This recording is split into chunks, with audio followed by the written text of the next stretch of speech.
சபீக்கு Saudi Arabia. நபி ஸல்லல்லாஹு அலைஹி வஸல்லம் அவர்கள் அக்குலின் முடியை கையால் பிடுங்க சொன்னார்களா?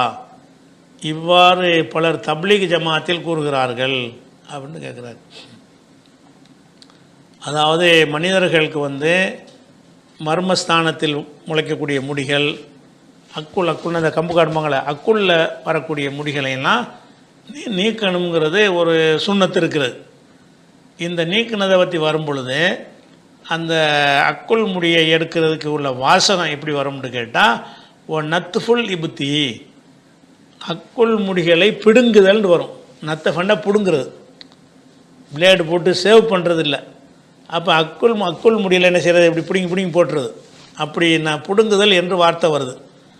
இந்த வார்த்தையை இந்த தப்லீக்கில் சொல்கிறாங்கன்னு சொல்கிற, தப்லீக்கில் மட்டும் இல்லை, எல்லா மதுஹபுடைய அறிஞர்களும் சரி, இந்த சலஃபு அறிஞர்களும் சரி, பிடுங்கிறது தான் சிறந்தன்னு சொல்கிறாங்க. இதை வச்சுக்கிட்டு தான் தப்லீக் சொல்கிறாங்க. நீங்கள் சொல்கிறீங்க தப்லீக் மட்டும் சொல்லலை, இல்லை சாஃபி சொல்கிறாரு, ஹனஃபி சொல்கிறாரு, மாலிக் இமாம் சொல்கிறார், ஹம்பலி சொல்கிறாரு, இங்கே உள்ள சலஃபு அறிஞர்கள் சொல்கிறாங்க. ஐம்பது பேர் என்ன செய்கிறாங்க, பிடுங்கிறது தான் சிறந்தது, பிடுங்க தான் நல்லது, அது சேவ் பண்ணி எடுக்கிறது நல்லது இல்லை. அக்குள் முடிய சேவ் பண்ணுறாங்கல்ல, சேவ் பண்ணுறது வேறு, க்ரீம் தடவி எடுக்கிறது, இப்படி எத்தனையோ ஹேர் ரிமூவர்லாம் இருக்கிறது.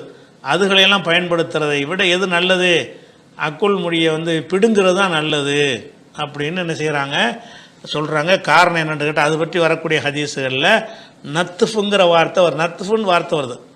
நத்துஃபுன்னா பிடுங்குதல்னு அர்த்தம். இப்படி பிடுங்குறோம்ல, நத்துஃபுண்டா கையினால் ஒரு முடியை பிடிச்சி இப்படி பிடிங்கி எடுக்கிறது, இப்படி செய்கிறதுன்னு வருது. அப்போ ஹதீஸில் அந்த வார்த்தை தான் வருது, நத்துஃபுல் இபுத் தான் வருது. அதை வச்சுக்கிட்டு என்ன செய்கிறாங்கன்னு கேட்டால், எல்லாருமே அக்குள் முடியல ஆனால் வேடிக்கை என்ன தெரியுமா, இந்த செலப்பில் 10 ரூபா கொடுக்குறாங்கல்ல, அதான் சிறந்ததுன்னு ஒரு நாள் பிடுங்குறது கிடையாது வழங்குதா. இப்போ உள்ள செலவுகள் இவங்க என்ன செய்கிறாங்க, அதெல்லாம் சேவ் தான் பண்ணுறாங்க. இருந்தாலும் ஹதீஸில் வருதில் அதுக்கு சொல்லணுமே, அதுக்காக வேண்டி மக்களுக்கு ஒன்று சொல்கிறாங்க, அவங்க ஒன்று செய்கிறாங்க வழங்குதா. நத்துஃபுல் இபுத் தான் பிடுங்குறேன்னு வந்துச்சு. இப்போ முடியை பிடுங்குதல்ங்கிற வார்த்தை வரும்போது நம்மளும் நத்துஃபுங்கிற வார்த்தையை தானே யூஸ் பண்ணுறாங்க. நத்துஃபுங்கிற வார்த்தையை தான் ரசூலுல்லாஹ் யூஸ் பண்ணியிருக்காங்கும்போது, பிடுங்குதல்ங்கிற வார்த்தை எதுக்கு ரசூலுல்லாஹ் சொன்னாங்க? ஹல்க்கு சிறைக்குதல்னு ஒரு வார்த்தை இருக்குதுல்ல, அதை சொல்லியிருக்கலாம்ல, ஏன் பிடுங்குதல்னு சொன்னாங்கன்னு அப்படி சிந்திச்சு பார்த்தீங்கன்னு சொன்னால் இவங்க சொல்வது கரெக்டு மாதிரி வரும். ஆனால் ரசூலுல்லாஹ் அந்த சொன்ன ஹதீஸை நீங்கள் எடுத்து பார்த்தீங்கன்னு சொன்னால் அது எப்படி வருதுன்னு கேட்டால், ஹம்சும் மினல் ஃபித்ரா அல்லது அல் ஃபித்ரத்து ஹம்சும். அதாவது இப்போ 5 காரியங்கள் இருக்குது. இந்த 5 காரியங்கள் இப்ராஹிம் நபியிடமிருந்து இன்று வரை விடுபடாமல் தொடர்ச்சியாக வழி வழியாக வந்து கொண்டே இருக்கிறது. அப்படி 5 காரியங்கள் உள்ளனன்னு ரசூலுல்லாஹ் சொல்கிறாங்க. அது 5 காரியத்தை சொல்கிறாங்க. இந்த 5 காரியம், இந்த மக்கத்து காஃபிர் இருக்காங்களே, இவங்க இப்ராஹிம் நபியுடைய எல்லாத்தையும் நாசமாக்கிட்டாங்க. ஆனால் 5 விஷயத்தை மாத்திரம் கரெக்டாக கடைப்பிடிக்கிறாங்க. இன்று வரைக்கும் தொன்று தொட்டு வந்து கொண்டு இருக்கிறது. அதுக்கு பார்த்தா சுனல் ஃபித்ரா, இயற்கையான வழிமுறை. ஏன்னு கேட்டால் அது மாறவே இல்லையில அப்படின்னு சொல்கிறாங்க. அது என்ன 5 விஷயம்னு கேட்டால், ஹம்சும் மினல் ஃபித்ரா, 5 காரியங்கள் இயற்கை வழின்னு எதுக்கு அதை சொல்கிறாங்கன்னு கேட்டால், அது இந்த மக்கத்து காஃபிர்கள் கூட அது மாற்றலை, இயற்கையானது மாறாதுல, அந்த மாதிரி இருக்கிறதுனால அதுக்கு ரசூலுல்லாஹ் என்ன பேர் வைக்கிறாங்க, ஃபித்ராங்கிறாங்க. ஹம்சு மினல் ஃபித்ரா, 5 காரியங்கள் கரெக்டாக செஞ்சிட்ருக்குறாங்க.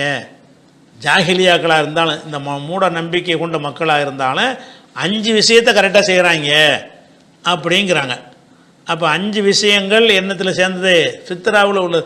இப்ராஹிம் நபி காலத்தில் இருந்து இன்னைக்கு வரைக்கும் எல்லாரும் செஞ்சுக்கிட்டு வர்றாங்க. ஆனால் இப்ராஹிம் நபியுடைய எந்த மார்க்கத்தையும் இவங்க பேணவே இல்லை, இந்த 5 பேணுறாங்க. அப்படின்னா என்ன அர்த்தம், அந்த 5 இயற்கை மார்க்கம் என்ற அடிப்படையில் வந்துடுது அப்படின்னு ரசூலுல்லாஹ் என்ன செய்கிறாங்கன்னு கேட்டால், ஹம்சு மினல் ஃபித்ரான்ட்டாங்களா. 5 என்ன, அல் ஹித்தானும், 1 ஹத்னா பண்ணுறது, சுன்னத்து பண்ணுறது. சுன்னத்து ரசூலுல்லாஹ் சொல்லி கொடுத்ததா இல்லை, இப்ராஹிம் நபியுடைய சுன்னத்து தான். அது அபூஜஹல் பண்ணான், ரசூலுல்லாஹ் எதிர்த்தவர்கள்லாம் பண்ணாங்க, ஒட்டுமொத்த அரபுகளும் பண்ணினாங்க. அப்போ ஹித்தான்கிற ஹத்னா செய்தல் என்பது இயற்கை வழியான இயற்கையான சுன்னத்துக்கு அர்த்தம் என்னன்னு கேட்டால், அது மாறவே செய்யலை. இயற்கையாக உள்ளது மாறாதுல்ல, செயற்கையாக உள்ளது மாறணும். இயற்கைன்னு சொன்னால் என்ன அர்த்தம்னா, மாற்ற முடியாமல் இயல்புலையே வந்ததாக மாறிடுச்சு அப்படிங்கிறாங்க. ஒரு இஸ்திஹதாது. ரெண்டாவது வந்து அந்த மர்மஸ்தானத்து முடிகளை அப்புறப்படுத்துதல். மூணாவது அதையும் செய்கிறாங்க. அரபுகளும் என்ன செய்வாங்கன்னு கேட்டால் அந்த மர்மஸ்தானத்தில் உள்ள முடிகள்லாம் நீக்கிக்கிடுவாங்க. அதுவும் இருக்குது அவங்கள்ட்ட. மூணாவது நத்துஃபுல் இபுத்தி, அக்குள் முடிகளை பிடுங்குதல். நாலாவது ஒரு தக்லீமுல் அலுஃபாரி, நகங்களை வெட்டுதல்.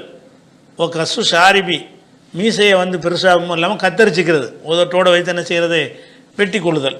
அவள் மீசையை வெட்டுறது, நகத்தை வெட்டுறது, அக்குள் முடியை பிடுங்கிறது, மர்மஸ்தானத்து முடிகளை நீக்கிறது, சுண்ணத்து பண்ணுறது. இந்த 5 விஷயங்களும் இயற்கையான சுண்ணத்து, இயற்கையான 5 காரியங்களில் உள்ளதுங்கிறாங்க. இது புகாரில் 5889, 6297, முஸ்லீம்லே இந்த ஒரு ஹதீஸ் வருகிறது. அப்போ இதில் ரசூல் ஸல்லல்லாஹு அலைஹி வஸல்லம் வந்து உங்களை பிடுங்கலாம் சொல்லலை. எதை சொல்கிறாங்க, அந்த பிடுங்கிட்டு வர்றாங்கல்ல, இது வந்து அன்று தொண்டு தொட்டு வந்துக்கிட்டு இருக்குங்கிறாங்க. அதாவது அவங்க அதான் செஞ்சாங்க. அன்றைக்கு வந்து அந்த அரபுகள் என்ன செய்வாங்கன்னு கேட்டால், அந்த அக்குள் முடியாதுன்னா அந்த காலத்தில் இந்த சேவிங் பண்ணுற மாதிரிலாம் இருந்திருக்காதுல்ல இப்ராஹிம் நபி காலத்தில். அதை வச்சு என்ன செய்கிறாங்கன்னு கேட்டால் அக்குள் முடியை பிடுங்கிறதுங்கிற ஒரு வேலையை செஞ்சுருக்கிறாங்க.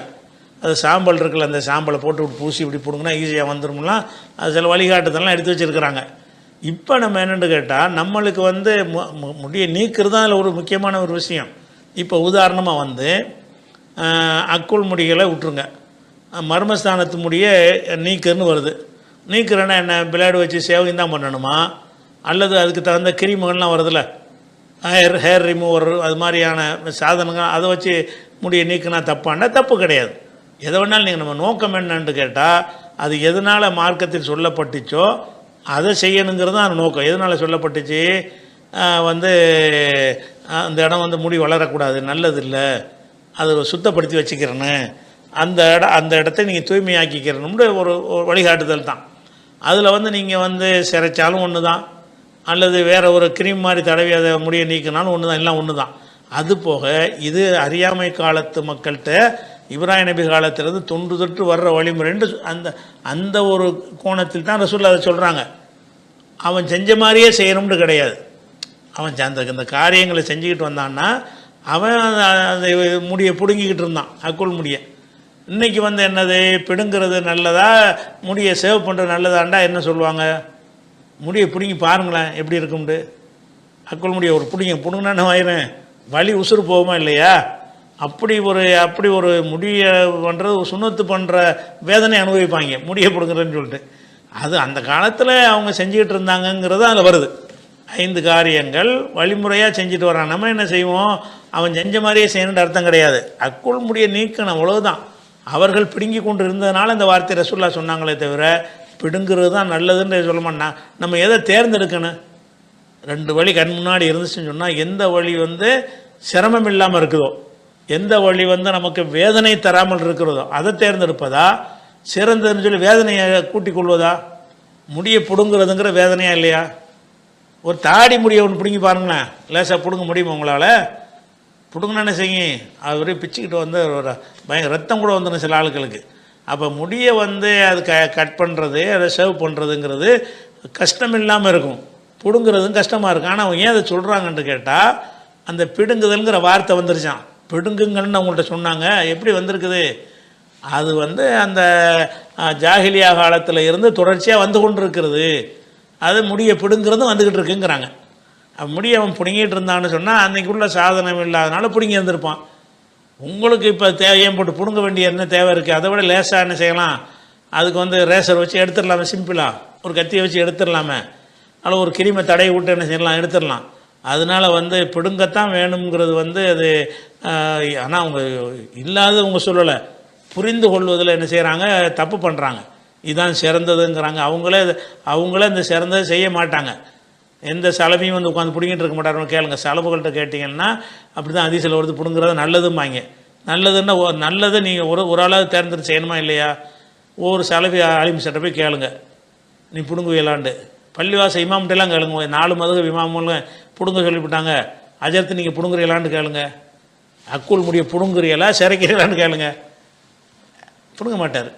அதாவது தானும் செய்வதே இல்லைங்கும்போது என்ன வழங்குறாங்கன்னு கேட்டால் அவங்களுக்கு தப்புன்னு தெரியுது, எப்படி தப்புன்னு வழங்கலை.